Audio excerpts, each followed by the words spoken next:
Welcome. I'm Becky Barnes from First Church of Christ Zionist Columbus, who's also your host and sponsor for this afternoon's talk.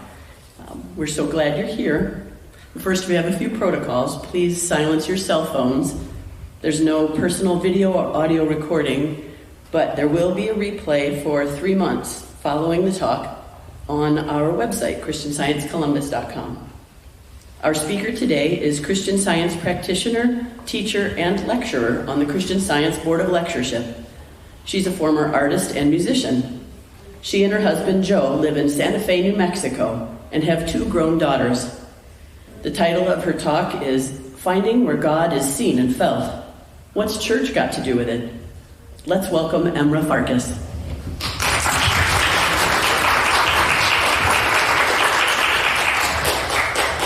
Thank you, Becky, for that kind introduction. Thanks to the members of First Church Columbus for hosting this event. Thanks to all of you for being here instead of running in that marathon.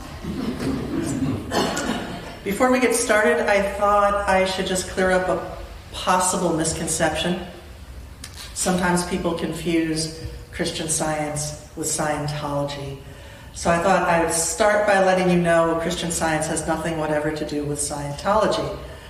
Christian Scientists study the Bible. They study this book, Science and Health with Key to the Scriptures by Mary Baker Eddy, to deepen their understanding of Jesus' teachings so that they can better live those teachings in their daily lives. And Christian Scientists take seriously what Jesus said about his followers being able to do the healing works that he did through an understanding of his teachings. And that's where the science part comes into Christian Science. If you were to come by the reading room maintained by this church, it's open Monday, Thursday, and Saturday, 10 to 3, you would find a 150-year record of modern Christian healing, proving that Jesus' teachings are practical. They are provable. They are, in a word, scientific. So this is something that became important to me some years ago when I had an experience that it just completely disrupted everything I thought I knew about how life works. Because of it, I was healed overnight of numerous physical problems. And it was Christian Science that made sense of what had happened to me by showing me that Jesus' teaching that God is love, all-powerful, unconditional, always present love, is practical, is scientific. Now, of course, I was overjoyed to be well after years of illness. But much bigger even than that, joy was this sense of hope because of the implications. I thought if just catching a glimpse of the reality of this love could have such a powerful effect, a transforming effect on my life, well, then it could for anybody. Now, Albert Einstein said a new type of thinking is essential if mankind is to survive and move toward higher levels. And the kind of thinking I'll be talking about with you today does just that. By giving us a dependable way to find love's presence and its practical goodness. So as you heard Becky say, the title of this talk is Finding Where God is Seen and Felt, and that part came from my experience. And then there's a little subtitle, What's church got to do with it? And I hope to show you this afternoon that those things go together. In fact, they're inseparable. Because wherever you start from the premise of love's presence, you are going to find love's healing and transforming effect. And then wherever you live in accord with that love, you live in response to it, you become part of the church that Jesus and the early Christians talked about. Not a bricks and mortar location, but a response to God's love and goodness that includes us all. So it's those two things. It's the recognition of the reality of love's presence and our response to it that will enable us to survive and move toward those very much needed higher levels. Now, when I was a child, God's goodness was very real to me. There's a line from a poem by William Wordsworth that talks about the naturalness of this for children. He said, "Trailing clouds of glory, we come from God, who is our home. All heaven lies about us in our infancy." And then, of course, Jesus was known for saying that little children, with their love of good, their trust in good, were closer to the kingdom of heaven, closer to God than adults who come with their opinions and their biases and their fears. And I think this tells us something about who we all really are, what our relationship to good, to God is. I mean, we all have a built-in love of good. We want it for ourselves. We want it for the people we care about. We even want it for people we don't know. The English primatologist Jane Goodall used to say in one of her lectures, she'd tell the story about a man at a zoo who saw a baby chimpanzee fall into a moat. And without thinking, he leaped over the fence and jumped in and saved this little chimpanzee baby. And when they got him out, the zookeeper scolded him and told him how dangerous what he had done was, that the other animals could have attacked him, and why did you do it? And he said, "I saw his eyes." That innate sense of good, our love of it, our desire to be part of it is built in. And it's this that opens the way for love to reach us, even in difficult conditions. So I was raised in Christian Science, and the things I learned in Sunday school, the things my mother told me, all just affirmed the power, the reality of that goodness. So I was taught that God is divine, supreme, incorporeal, infinite, which are, big words for a small child, but to me what they meant was that God is completely good, that this goodness is the biggest thing there is, that it does not depend on material conditions, and that it's everywhere, all the time. And in Sunday school, I was taught different names for God, 7 synonyms for God that helped me see the entireness of this goodness. So I was taught that God is principle, the foundation, the structure of everything.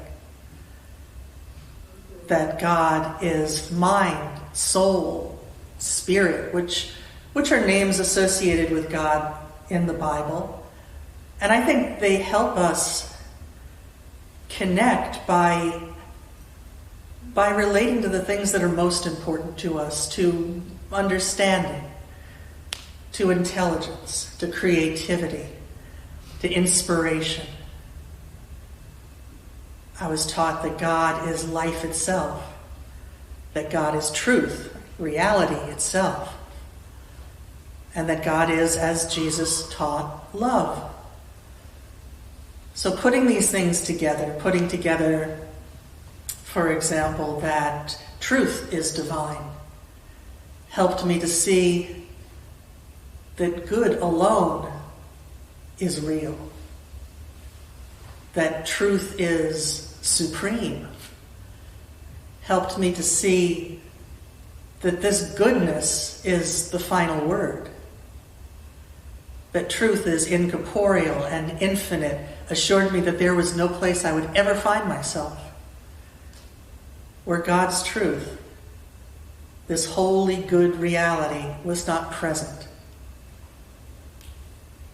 Now, I don't think at the time I really grasped the logical implications of this, that these ideas point to one primal cause, and the fact that there can't actually be an effect from any other cause.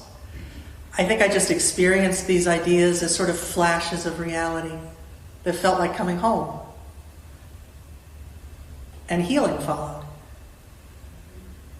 So I didn't think of prayer as asking God to take away a problem. For me, prayer was thinking specifically about what God is doing right there where I was. And if some needful good, safety, or well-being seemed to be missing, well, then I could know it was a seeming. Because in fact, life's goodness, truth's real presence, love's authority, that was what was really going on. And when I would see that, whatever that seeming was, would disappear. So when I was very small, I used to get earaches every time I would go swimming. And one night, in the midst of one of these painful episodes, a thought came to me. It was a Sunday school thought. And that thought was, God fills all space.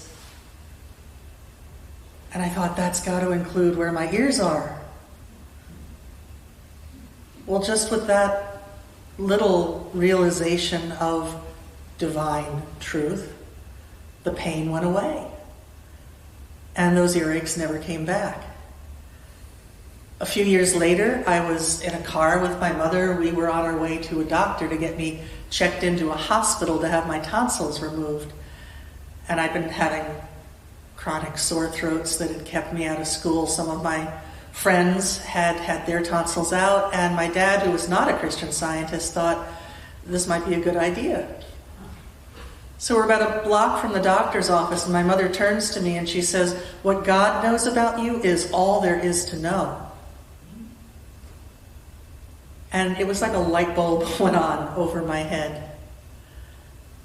Because up to that moment, I had not been praying the way I've been describing to you.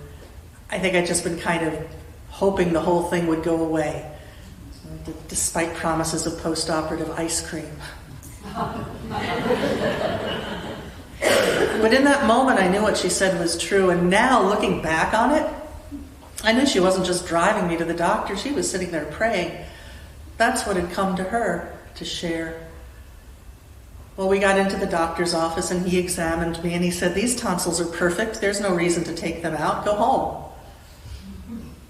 And as we were going out the door, he said to my mother, "You've been practicing your religion again, haven't you?"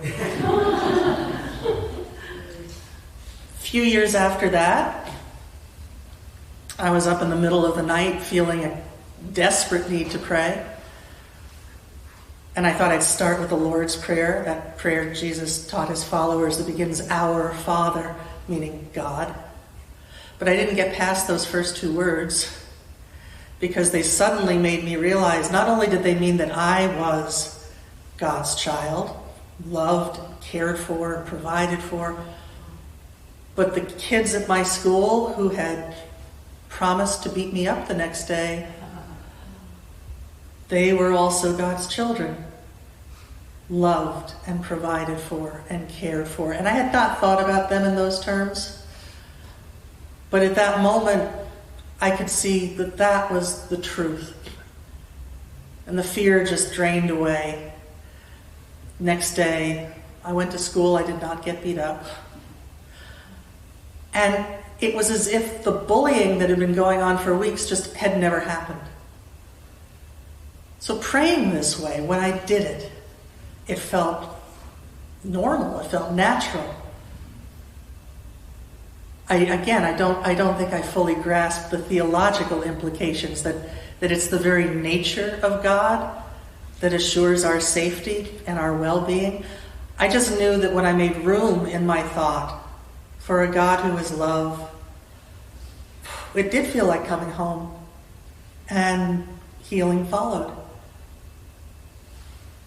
Now, as I got into my late teens, I wasn't doing that so much. God was getting crowded out of my thought by what seemed to be bigger things, by what I read in the morning news, by what I was learning in my social studies classes about history, what I talked about with my friends, what I saw in the evening news. And I was having a hard time reconciling all those things with the idea of a God who is always present, all-powerful good. And it was around this time that a friend had come over. It was the summer before we went off to college, and we were sitting on the roof outside my room, looking at the stars and talking about life, and the conversation turned to God.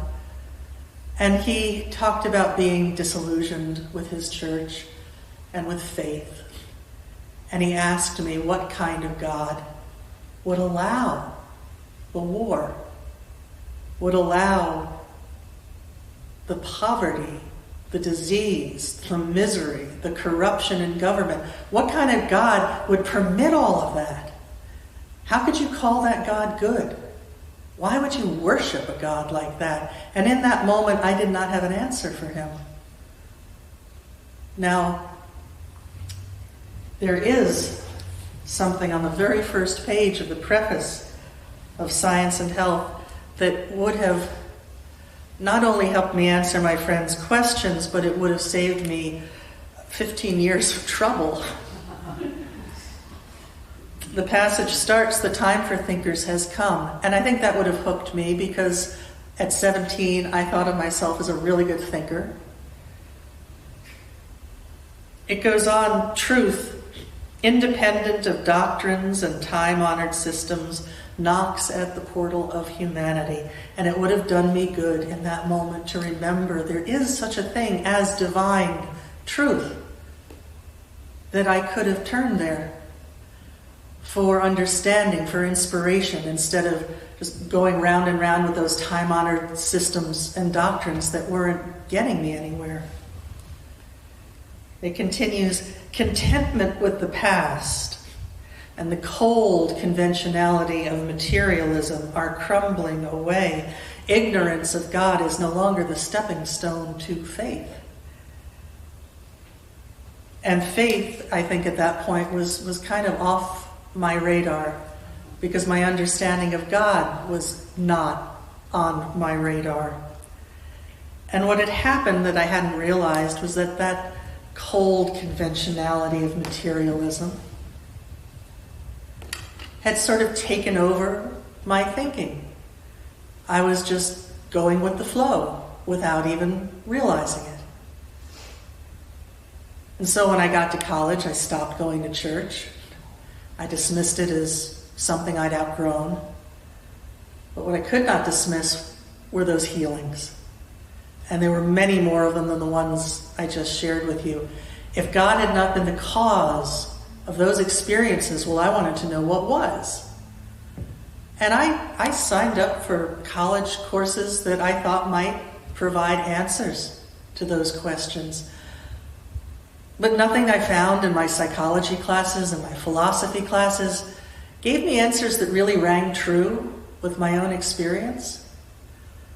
So as time went on and life got more complicated, as it does, I started asking more questions, life's big questions. What is really going on here? Who am I? What am I here for?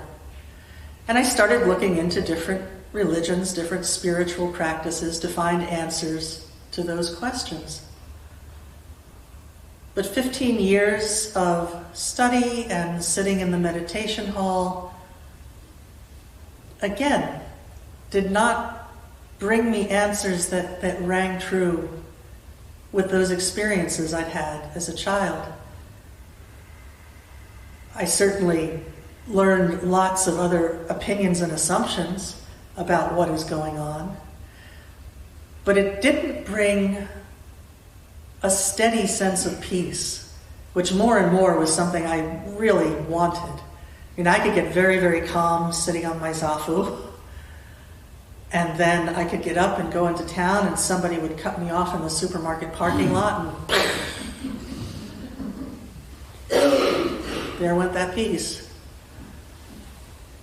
So I headed into my 30s with a lot of unanswered questions and now an array of medical problems that were defying medical solutions. I'd been diagnosed with endometriosis, which I was told was so pervasive I would never have children. I had migraines that would put me in a dark room for days. I had back problems, and I had this chronic pain that moved around. And when I asked a doctor about it, what the source of this pain was, he said, oh, no, this pain has no source. This is phantom pain. The man who figures what that is out is going to have his name on a plaque in a medical school. And it was around that time I started looking into alternative medicine. And I tried acupuncture and Chinese herbs, and homeopathy, and pretty much you name it, I tried it. None of it brought any relief. And there was a year where I had a surgery that had not worked out, and then that summer I contracted what one doctor kind of excitedly told me was a rare strain of malaria. Couldn't tell me where it came from, how I got it. I sent off samples to the CDC, but there was no treatment. And so now on top of everything else, I had a fever that never broke. It was 24/7. It was going into its 4th week. And I felt like my life as I knew it was over. The doctor said, well, if you just developed pneumonia, we could get you into the hospital. But that didn't sound like a plan. So one night I found myself lying awake, and I was thinking about a book that I had started on quantum physics, because I was still searching. And the book had talked about the idea that the universe is observer created. And that was thought-provoking. The physicist Max Planck said, I regard consciousness as fundamental. I regard matter as derivative from consciousness.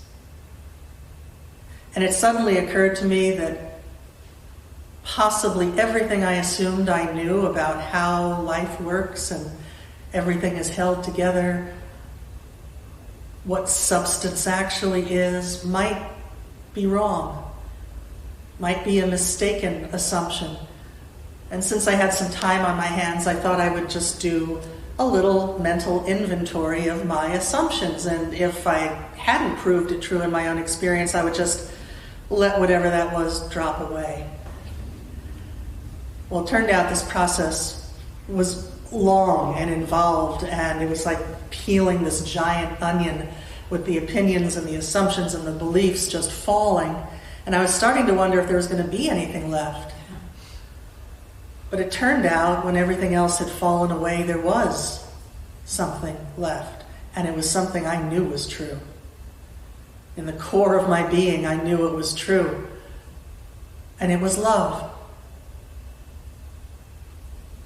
And this sense of love was, not thinking about love abstractly or intellectually. This was like looking out from love that is poured out on everything. If I looked to my side and looked out the window, that's what was there. And I realized that it was everywhere. There was a sense of warmth to it, a sense of being provided for, of everything being cared for. And this sense of life just brought a wash of relief. And I fell asleep. And when I woke up in the morning, I knew instantly something was different. For one thing, the fever was gone. And I didn't know it yet, but all of those physical problems were gone. I felt full of energy and joy. And there was something familiar about this feeling. And I realized with a kind of a start what it was. This was exactly how I'd felt as a child when I'd been healed in Christian Science. And I thought, what happened last night? What was I thinking? I remembered right before bed, I had started a book about the early centuries of Christianity, and I had not thought about Christianity in years. But a friend had given me this scholarly book, and in the little that I'd read, I could already see that whatever you wanted to say about whether or not you could prove the historical reality of Jesus, something huge had happened at this moment in time. Something life-transforming, something world-transforming. I remembered that I looked at the wall across from my bed and thought, okay, so the wall is matter, and matter is made of atoms, and atoms are mostly empty space, and that space, according to Max Planck, is filled with consciousness. And I thought, okay, well then the question has got to be, what is this consciousness that can form and transform reality? And the answer to that question came to me. It came to me in words that I'd learned in Sunday school from something called the Scientific Statement of Being. It says, there is no life, truth, intelligence, nor substance in matter. All is infinite mind, and its infinite manifestation, for God is all in all. Well, that thought pretty much rocketed me out of bed, and I ran into the living room and climbed up on a chair and found my childhood copy of Science and Health on a top shelf, and I blew off the dust, and I started reading. And there, to my amazement and chagrin, were the answers to the questions I've been asking for 15 years. What is really going on here? Well, there is a divine principle to the universe, and it is love. And I'd just seen that. Who am I? I'm inseparable from that love. And I just felt that. What am I here for? I must be here to express it. And on the heels of that came a really surprising thought, which was, I want to go to church. And I did not know what that was about. But a few days later, it was Sunday, and I went to church, and I sat in the back. And I waited to see what would happen. 3 lines into the first hymn, I feel tears rolling down my cheeks, because here again is that amazing sense of love. And the hymn that morning was from a poem by Mary Baker Eddy, and the first lines are, "Oh, gentle presence, peace and joy and power. Oh, life divine that owns each waiting hour." Everything I heard at the service that morning, it just affirmed and explained and magnified that sense of love. So when I went out the door at the end of the service, I knew what I had to do. I had to hang on to this sense of things. I had to find a way to live consistently with it and from it, and I wanted to share it. Now, it turns out that response is not actually exceptional. Turns out whenever anybody catches a glimpse of the reality of God's unconditional, always present love, they have the same response. They feel joy, gratitude, they don't want to let it go, and they want to share it. And you see this in the early Christian experience. As people encountered, first through Jesus, then through his followers, this amazing paradigm shift, this different way of thinking, this different place to start thinking from. Paul called it the mind of Christ. And what is Christ? Christ is the Spirit of God, God's own truth and love coming to humanity showing us the good that is actually here, clearing out our fears, healing us. And if you want to see what Christ looks like in human experience, look at the life of Christ Jesus. Everything he said, everything he did, expressed Christ. And so there's St. Paul urging his fellow Christians to have that mind, the mind that was in Christ Jesus, implying that we can. That we can have the understanding that lay behind Jesus' teachings and his healing works, that we can do those healing works as he promised his followers that they could, through that understanding. And people responded. People found it was true. There was a young woman in Iconium, Turkey, named Thecla. And when Paul came there to preach, Thecla sat in the window of her family home and listened. 3 days Paul preached, 3 days Thecla sat in the window, and then she went out the door, leaving behind the life that her parents had thought she was going to lead, and she became a follower of Paul, and then a partner in his ministry in Turkey. And she's just one of the many, many men and women who heard that Christ message, who responded to it, whose lives were transformed, and they dropped everything.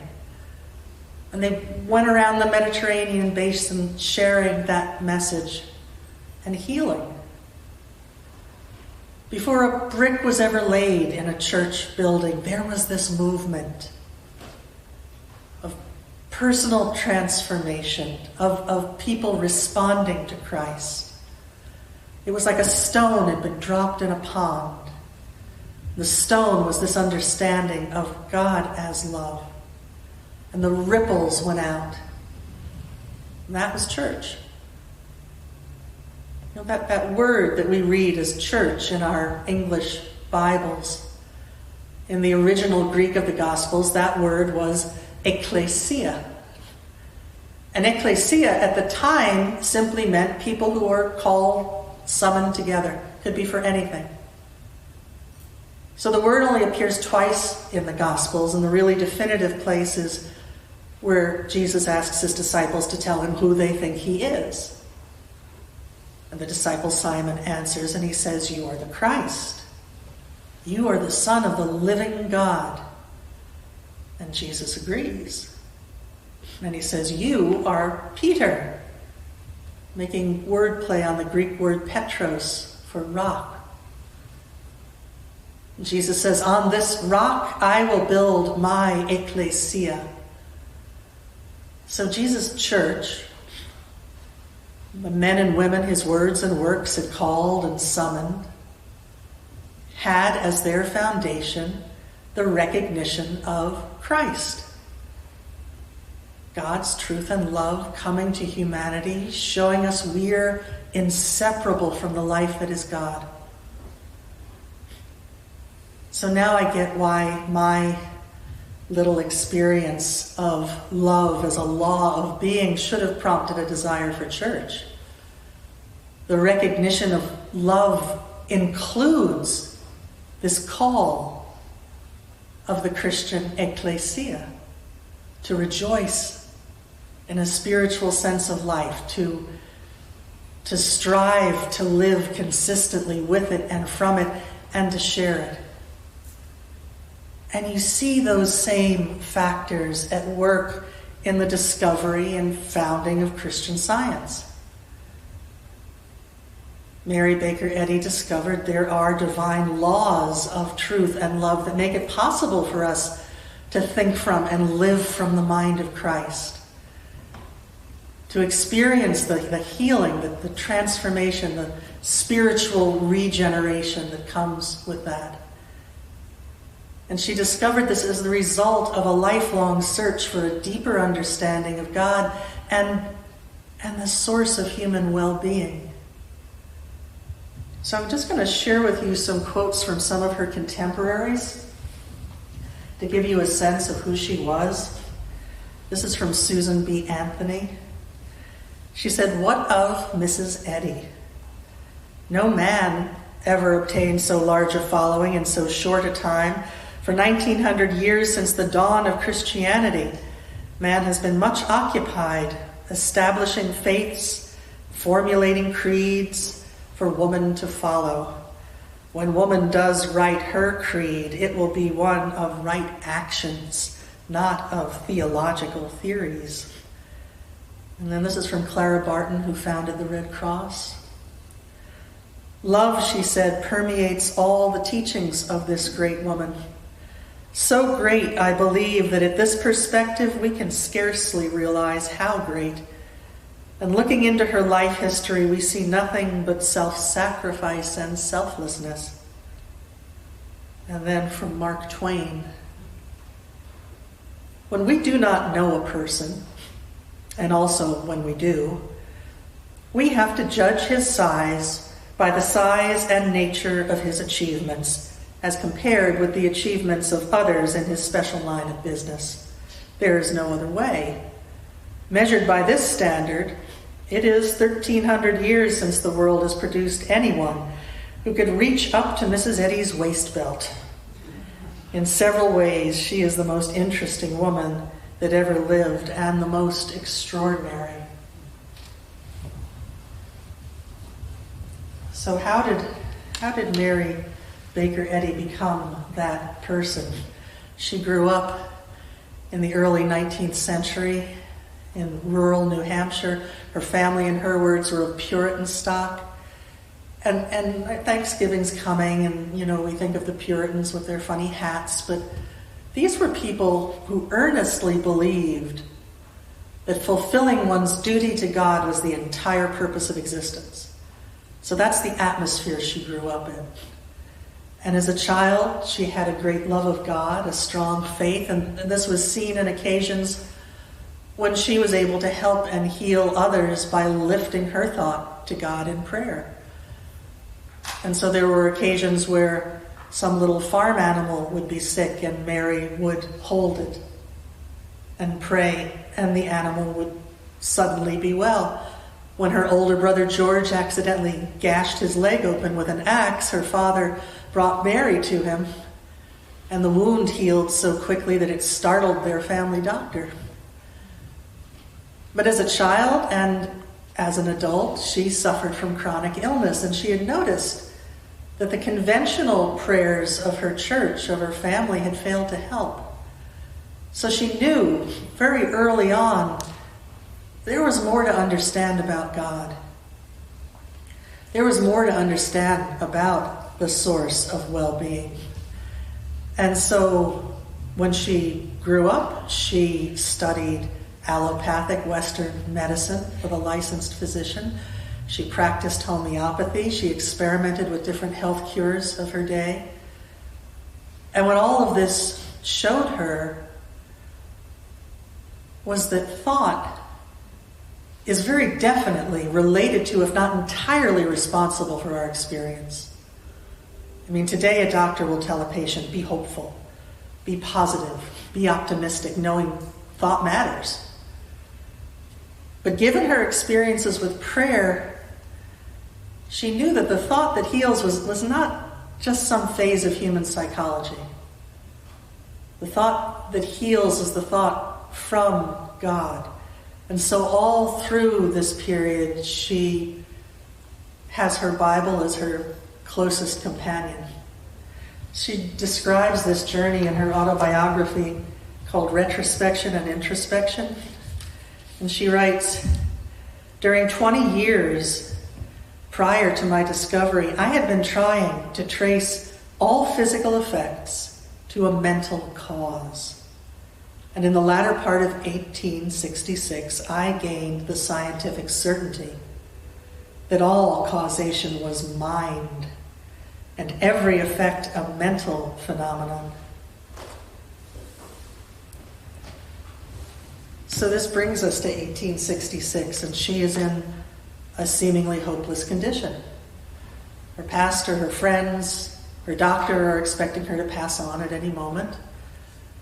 She turns to her Bible, and I'll let her words describe what has happened. As she read, the words of Jesus flooded into her thought. I am the way, the truth, and the life. No man cometh unto the Father but by me. And quite suddenly she was filled with the conviction that her life was in God, that God was the only life, the only I am. At that moment, she was healed. Writing of the incident in later years, she declared, that short experience included a glimpse of the great fact that I have since tried to make plain to others, namely life in and of spirit. This life being the sole reality of existence. It was as simple as that. In a moment of vision, she saw all being as spiritual, divine, immortal, wholly good. And then something happened that I think is as important to the discovery as that initial revelation. Is as important to the discovery and to the practice of Christian Science. And what happened was this fresh, new way of thinking met with resistance. And the resistance appeared in the person of her doctor, who had come to call, and when she greeted him, fully dressed and in apparent good health and rejoicing in her good health, his reaction was to say, this can't be, it's impossible. And he asked her if she had taken the medication that he had left for her, and she showed him, no, I haven't touched it. And again, he said, this is impossible. And she began then to feel faint and weak, and the symptoms seemed to be returning, and he saw her getting unsteady, and he settled her in a chair. And then because there wasn't anything else he could do for her medically, he wished her well, and he left. And she went back to her Bible. And again, it opened to one of Jesus' healings. And she found there what she later described as the living, palpitating presence of Christ. And the relapse ended. So it's those two factors. It is the recognition of the reality of God's truth and love being with us in all times, in all conditions. But it's also the fact that the human mind has got to yield to the divine mind, that those assumptions and opinions, those condemnations have got to be cleared away to make room for the mind of Christ.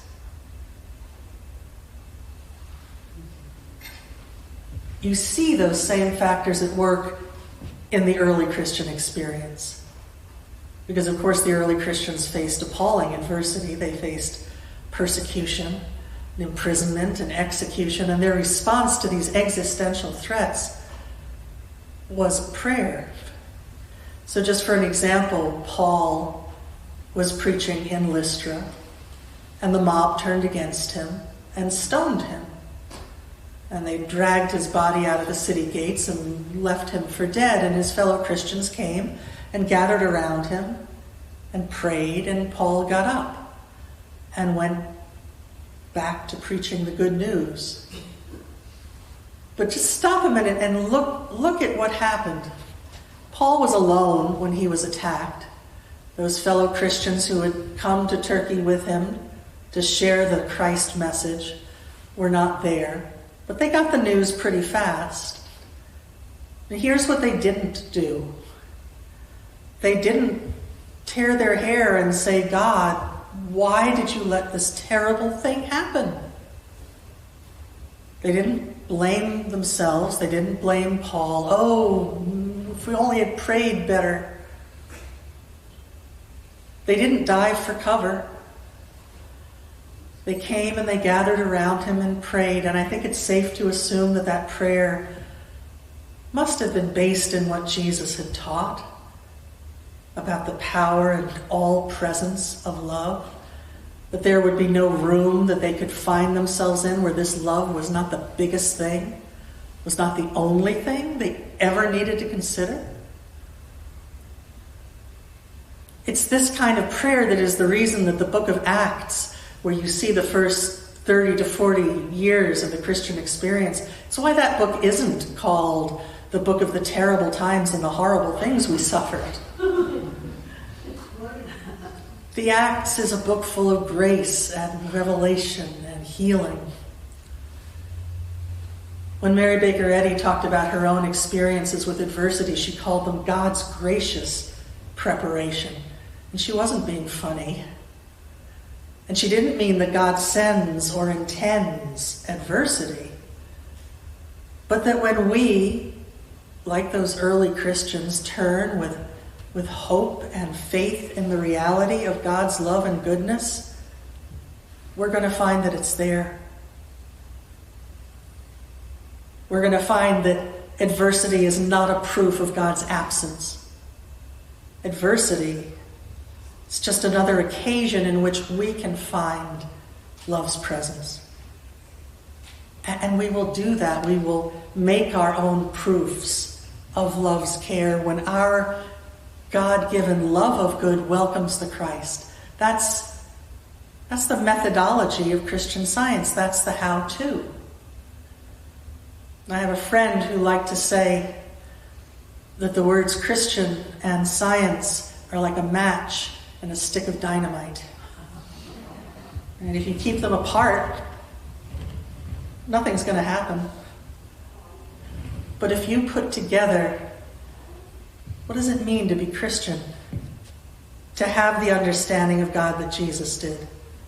To know the unconditional ever-presence of all-powerful love, good for all time. Put that together with science. That this is a law that is good in all places, in all conditions.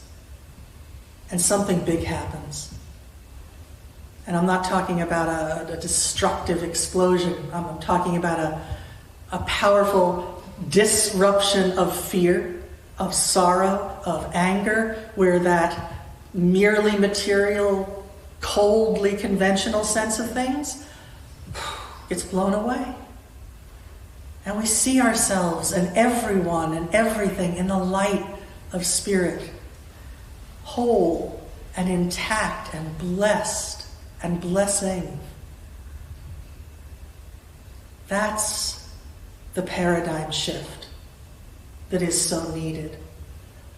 And here is what church has to do with it.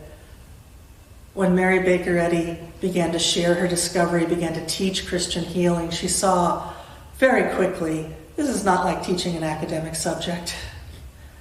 The hearts and minds of those students needed to be prepared to receive that Christ message.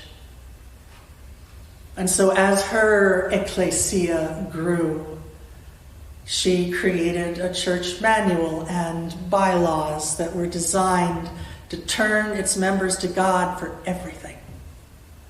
Not just how to run the organization, but how to live your life every day.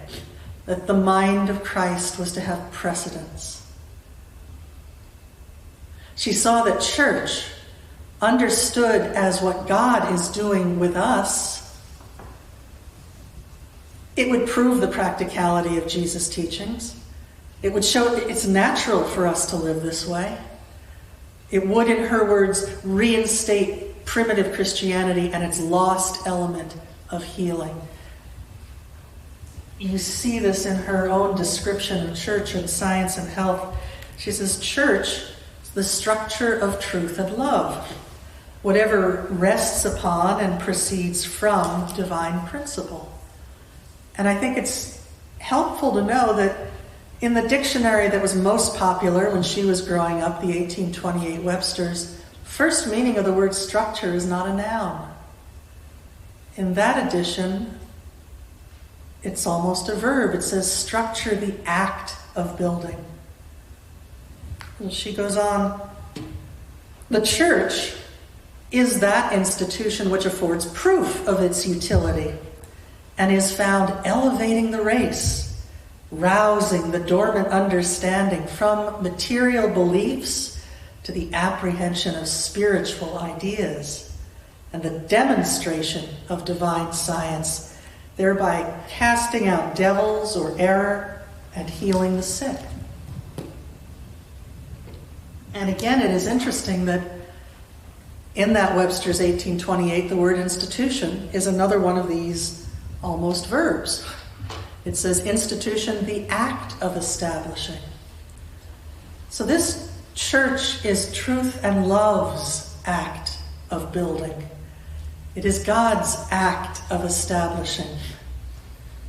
It is a place where there is an ongoing up-leveling of our understanding of life through inspiration, through our own little revelations, through our putting those into practice.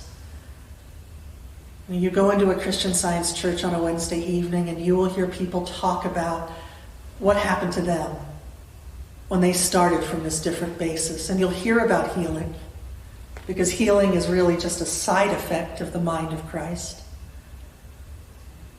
I'll share with you something that was shared in one of my own branch churches' Wednesday meetings. This was a few years ago. We had terrible wildfires around Santa Fe. And that Wednesday, before the meeting, people were standing around under the portal talking about animals that needed to be found a new place, livestock that needed to be moved, homes that might be in danger. So there was a sense of anxiety coming in. But that Wednesday, our first reader, the person who puts together the readings from the Bible and Science and Health on a Wednesday, had put together readings about God's care in times of danger. And then there were hymns on that theme, and then people stood up and shared their own experiences with God's protection in dangerous moments. And so when we sang the last hymn and walked back out into the night, we went out very differently than we'd come in. We went out with a very powerful sense of what God was doing with us right there in our town, in our community, in the hills where the fires were. Well, those flames were put out in just a few days, which was not expected. But the next Wednesday, a man came back who'd been visiting.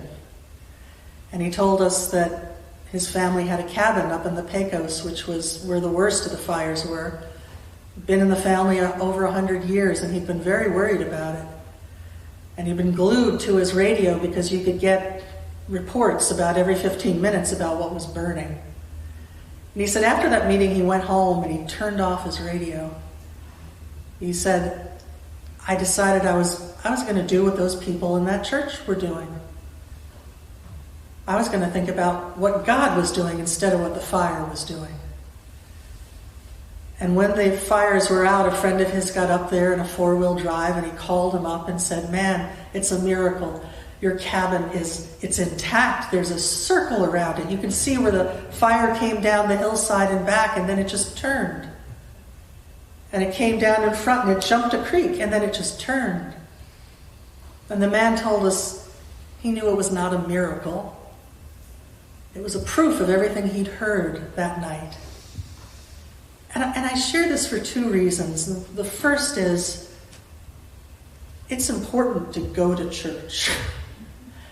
Thank heaven we were all there that night, that we hadn't decided, oh, it's been a long day, it's so smoky, I think I'll go home. It was important that we were there and not just monitoring on Zoom while we had our dinner. Because we were all together in one accord, in one place, and it changed that man's experience. I also share it because I think fire is a good metaphor for any seemingly insurmountable problem, something that we seem to have no control over. A wildfire is very much like that. But changing the starting place in our thought made a difference. It didn't just make us feel better that night. It made a tangible difference to the community. And so what is true in the case of a natural disaster is also true in the case of any man-made disaster, any seemingly insurmountable situation that you find yourself in as an individual, as a family, as a community, that changing the basis of your thought can make a palpable difference. Now, I said at the beginning of my talk that my experience had given me hope. Hope that we can survive, that we can move to higher levels. And yes, it is challenging. And as I found out as a teenager, it's really easy to get distracted.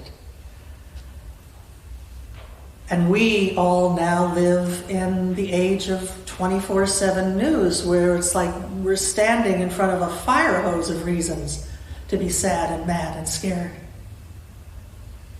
But what my experience showed me, what I find in the teachings of Christ Jesus and the writings of Mary Baker Eddy, that dark, grim picture of the world, that's not the whole picture. In fact, because it completely leaves God out, it's not the true picture at all. Because there is a dependable way to find love's presence and that practical goodness. So I want to leave you with just two brief examples of what living from this different basis can look like in your life. And the first has to do with what it can look like in community. So when I came back to church, I became a church member, and our church was getting ready to revise their bylaws. And we had a business meeting, and we sat in a circle, and that's when we found out there were as many opinions about what the new bylaws should look like as there were people in the room. And it was not our finest hour. Thank you. Harsh words were spoken. People left unhappy. But as unhappy as we were, I knew we were going to go home and pray, and that our prayer ultimately was not going to be, please God, make them all agree with me. Our prayer would be a prayer of listening. And so we had 3 months before the next meeting when votes were going to be held on various motions, and I decided to do this little deep dive into what the early Christians thought their church was.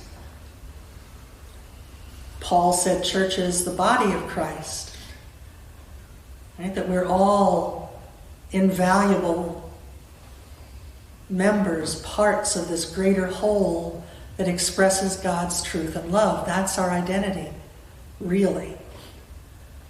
And then Paul had said to the new Christians at Corinth, he said, you are the temple of the living God. It's not a building, it's you. And then I found this in the letters of Peter. This is from 1 Peter. He writes, ye have tasted that the Lord is gracious.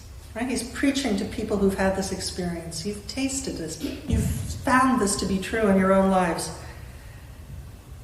Ye as lively stones are built up a spiritual house acceptable to God.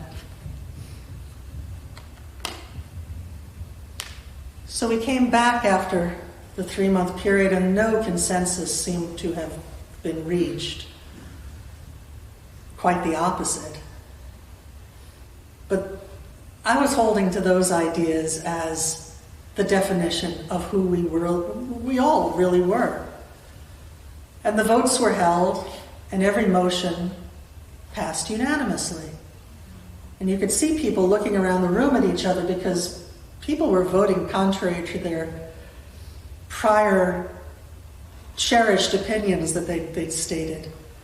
And at the end, when we talked about what had happened, everybody said the same two things, that they had felt this amazing sense of love in the room. And that when they came in, they decided they were going to listen. They wanted to do what God wanted them to do. And as they listened and as they heard, so they voted. And there we were, all of one accord in one place, like it says in the book of Acts. Who would have thought? And I share that because it's not just true about church. It's true about any group of human beings who are trying to solve a problem. Maybe they can't agree about solutions. Maybe they can't even agree about what the problem is. But if you start from the basis of God's presence, of love's power, as the biggest thing in the room, you can have a different experience. I actually got an email from someone. I'd given this lecture in their town, and they said they'd taken this idea to their homeowners association meeting. And those of you who've ever been in an HOA know that can be a kind of contentious place. But they wrote to me and they said, it worked. So if it can work in a church and it can work in an HOA, I think it can work anywhere. So I would ask you to give it a try. The last example has to do with being a living stone. So we used to attend church in Wisconsin, and we had a member there who would get up every Wednesday so inspired, and she was sharing what she had gotten from that week's weekly Bible lesson sermon. So in a Christian Science church, you come to church on Sunday, you hear a sermon read from the Bible and Science and Health on some topic. It's the same topic everywhere in the world on that day. But it's not a surprise, because we get to read that Bible lesson sermon ahead of time. So Barb would read it on Monday. She would get it on Monday and open it up and read it, and then she would, in her words, take it out on a test drive on Tuesday. And then on Wednesday, she'd come to church and share with us how it was going. It was always really inspiring when Barb stood up. Well, this particular Wednesday, she stood up and said that she'd been taking out her trash in the morning when her neighbor had come over and asked if she would pray. She knew Barb was a praying person. Would you pray for my husband? He has stage 4 cancer. The doctor said they don't think he's going to make it through the week. Would you pray? And Barb said, of course. And she went back to her house and she thought, I'm going to read this week's Bible lesson sermon again, because what I really want is a clear sense of what's going on for me, for my neighbor, for her husband. She said she had to read it 3 times before that sense did come clear for her. But by the time she was done describing it to us, we were all inspired as well.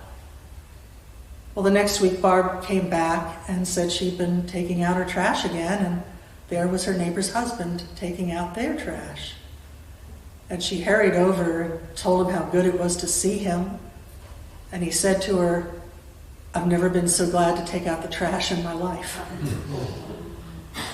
The Thursday before, after she had started praying that way, the doctors had ordered a new round of tests for no apparent reason, and when the tests came back, they showed that the cancer was completely gone. So the very happy doctors sent that very happy couple home. And I share that because the inspired thoughts that you have in your living room, if you're reading the Bible lesson sermon, or if you're out on a walk just looking at the beauty around you and being grateful to God for it, or if you're driving to work and thinking about what God is doing right there where you are. Those aren't just nice thoughts. They're glimpses of reality. Make them your touchstone. Keep coming back to them through the day, because they are what is real. That is divine truth. As you change your thought, you change the world. And you live as the place where God is seen and felt. Thank you all again for coming out. I will stick around if anyone has any questions or wants to say hello. And I see Becky has got another announcement, but thank you. Thank you very much.